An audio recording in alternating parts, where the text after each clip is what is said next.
Hello students, welcome all of you to our class of English, and we are learning our chapter The Lost Child. The chapter Child has been taken from our book Moments. So the book Moments is also called supplementary reader, and in this book you will get stories which imbibe in you good values. So this is the story Lost Child, which is written by Raj Anand, gives you the theme that children always love their parents without any condition. ये theme पे depend है हमारी कहानी lost child की. सो lost child, जैसा कि इसका नाम सजेस्ट कर रहा है कि कोई बच्चा गुम हो गया होगा. कौन बच्चा है, कैसे गुम हो जाता है, क्या उसकी एस्पिरेशन है, उसके साथ क्या क्या घटता है, ये हम पता लगाएंगे अपनी कहानी के थ्रू. ठीक है. सबसे पहले हम आउटलाइन देखते हैं अपनी कहानी में कि लोस्ट चाइल्ड में क्या क्या आउटलाइन है.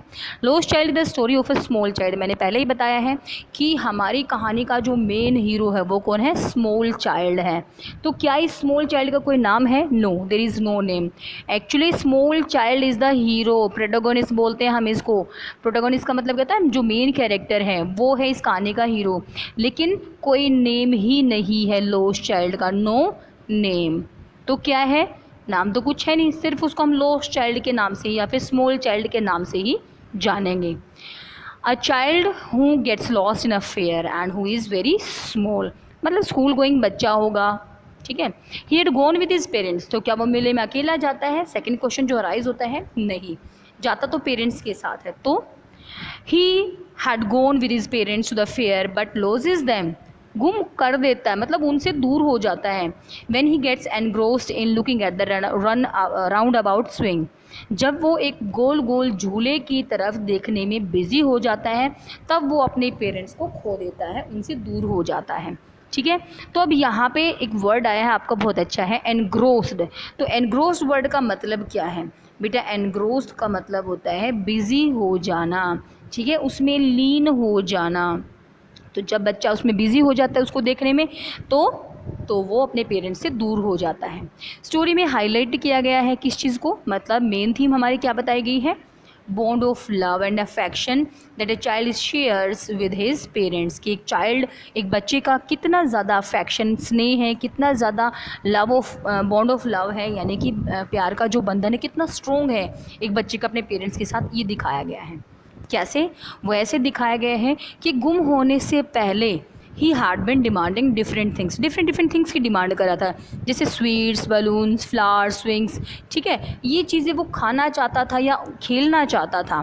लेकिन जब वो गुम हो जाता है, he is picked up by a stranger, तो एक अजनबी इंसान उसको क्या करता है, अपनी गोद में उठा लेता है.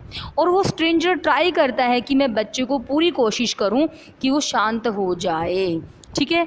और उस शांत करने के लिए, क्योंकि बच्चा बहुत ज़्यादा रो रहा है, उसको शांत करने के लिए वो डिफरेंट थिंग्स ऑफ़र करता है. ठीक है. लेकिन क्या बच्चा उनको एक्सेप्ट करेगा?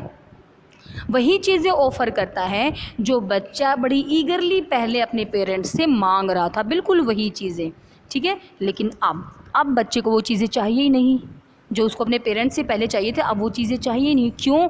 क्योंकि उसको अपने पेरेंट्स चाहिए होते हैं. Now he feels a type of insecurity, but before in the company of his parents he was feeling very secure.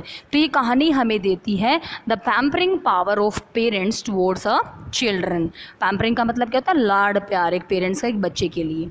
ठीक है. अब हम अपनी कहानी की ज़रा समरी की तरफ ध्यान देते हैं कि लोस्ट चाइल्ड कहानी कौन से सीज़न के बारे में है. This is the story of the spring season and the people of the village came out of their houses. Actually बेटा क्या होता है, स्प्रिंग सीजन कौन सा होता है? जिसमें new birds, new leaves sprouted होते हैं पेड़ों से, पौधों से. वो होता है स्प्रिंग का सीज़न, क्योंकि मौसम ठीक हो जाता है, सुहावना हो जाता है. ठीक है. नई नई पत्तियाँ, नए मतलब नेचर अपने बेस्ट पे होती है स्प्रिंग सीज़न में.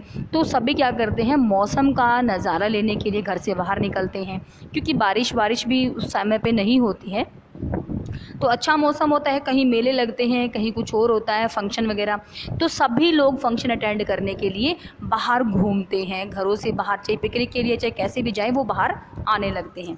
तो ये बात कर रहे हैं स्प्रिंग सीज़न की, जिसमें गाँव से लोग अपने घर से बाहर निकलते हैं इन कलरफुल अटायर. अटायर का मतलब क्या होता है? Clothes, good clothes. ठीक है। अटायर का मतलब क्या होता है, गुड क्लॉथ्स, जो अच्छे कपड़े होते हैं उनको हम बोलते हैं अटायर्स। ठीक है, तो भाई बड़े अच्छे अच्छे कपड़े पहनते हैं वो लोग जब वो मेले में जाते हैं। तो ऐसे एक सीज़न में a child along with his parents was going to the fair. ऐसे किसी सीज़न में एक बच्चा अपने पेरेंट्स के साथ मेले में जा रहा होता है। He was very excited and happy, वो बहुत ज़्यादा एक्साइटेड, मतलब उसके अंदर बहुत सारी एनकरेजमेंट है, उसके अंदर बहुत सारी इमोशंस है कि वो पता नहीं क्या क्या करेगा, वो बहुत ज़्यादा एक्साइटेड है और हैप्पी है। He was attracted to the stalls of toys and sweets.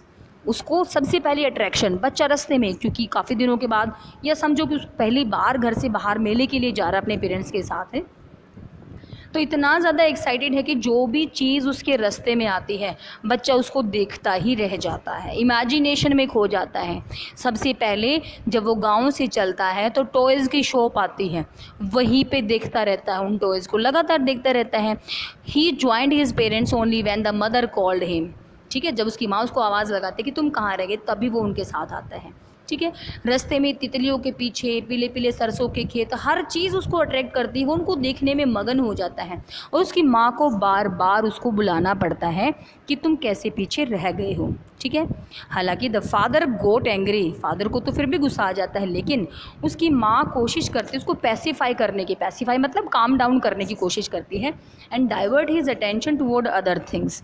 ठीक है, और उसके अटेंशन को एक दूसरी तरफ मोड़ देती है, मतलब उसको किसी और चीज़ों के बारे में सोचने के लिए आइडिया देती है।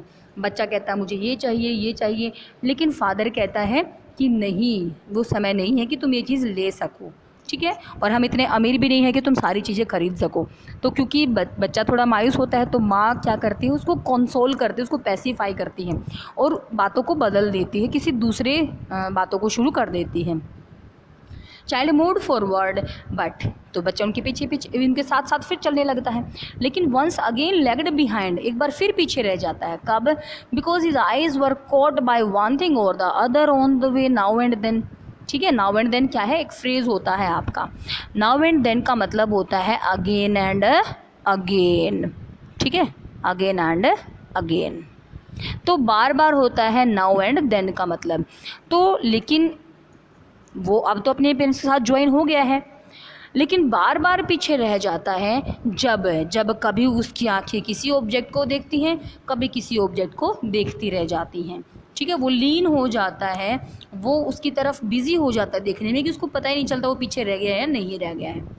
As they moved forward the child wanted various things on the stalls. जब वो मेले में पहुंच जाते हैं तो बच्चे को बहुत सारी चीज़ें चाहिए होती हैं जो कि डिफरेंट डिफरेंट स्टॉल्स पे होती हैं।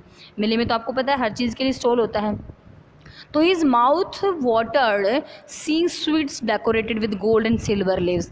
तो सबसे पहले जब उसने देखी बर्फ़ी तो उसके मुंह में क्या आ गया, मिठाइयाँ देखी उसने तो उसके मुंह में पानी आ गया। क्यों? क्योंकि मिठाइयाँ बहुत अच्छे से सजी हुई थी गोल्ड और सिल्वर लीव से।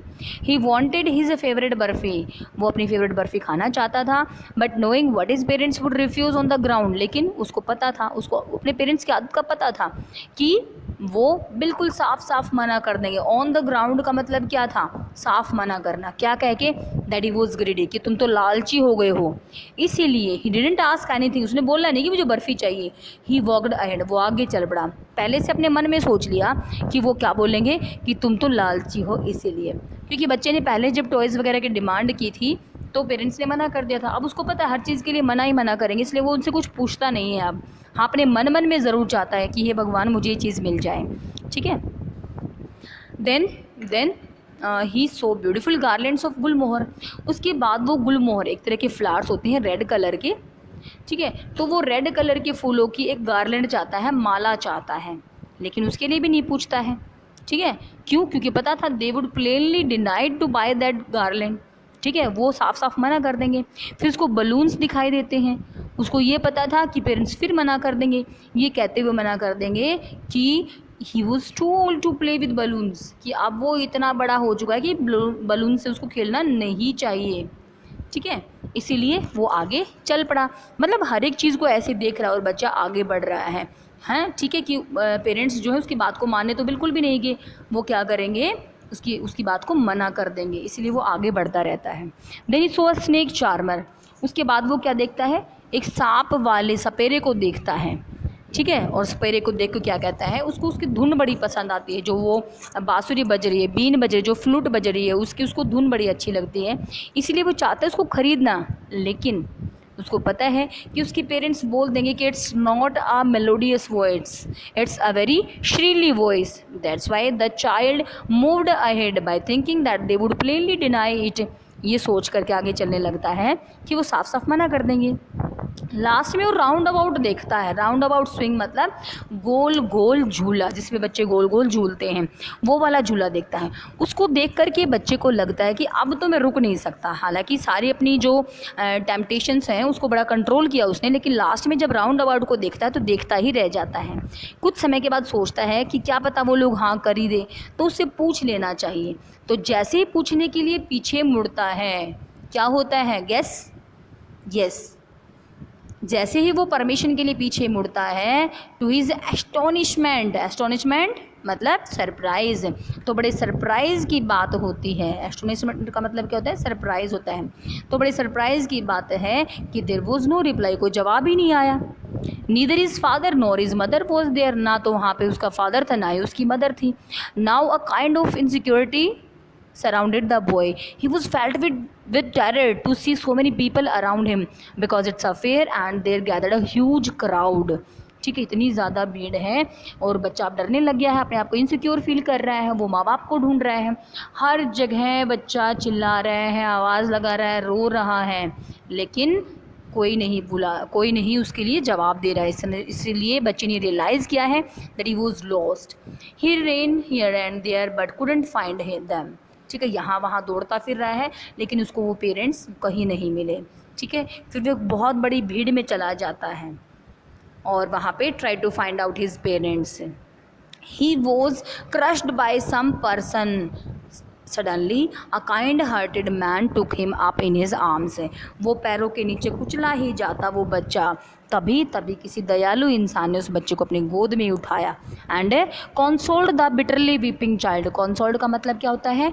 पैसिफाई करना। ठीक है, उसको शांत करने की, पैसिफाई करने की। तो कंसोल का मतलब मैंने क्या बताया है?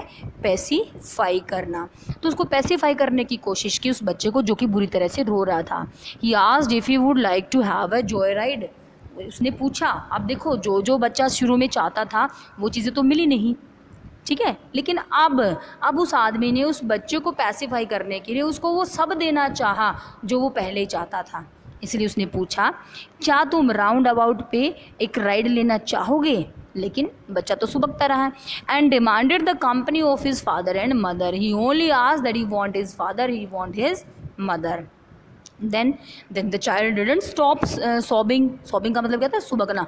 बच्चे ने तो अभी भी सुबकना नहीं छोड़ा, तो आदमी ने क्या किया?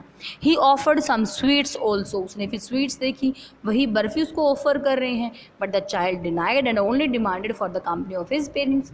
Then the man also offered balloons, garlands and the flute, everything he presented to gift the boy, but the boy kept sobbing and demanded only for the safe and secure company of his father and mother. In this way the story ends here. The man took story ends here by taking the child to the police station. ठीक है, now they went there and tried to search for the parents, but it's not told to us whether the child found his parents or not. Actually it's not the story कि बच्चा कहीं पे गुम हो गया है, मिला है नहीं मिला है. It's the story to show a love of a child for the parents without any condition, where they want only the pampered care of parents. ठीक है, I hope that you understand the summary very well. So try to write it in your notebooks. Till then, thank you very much. Have a nice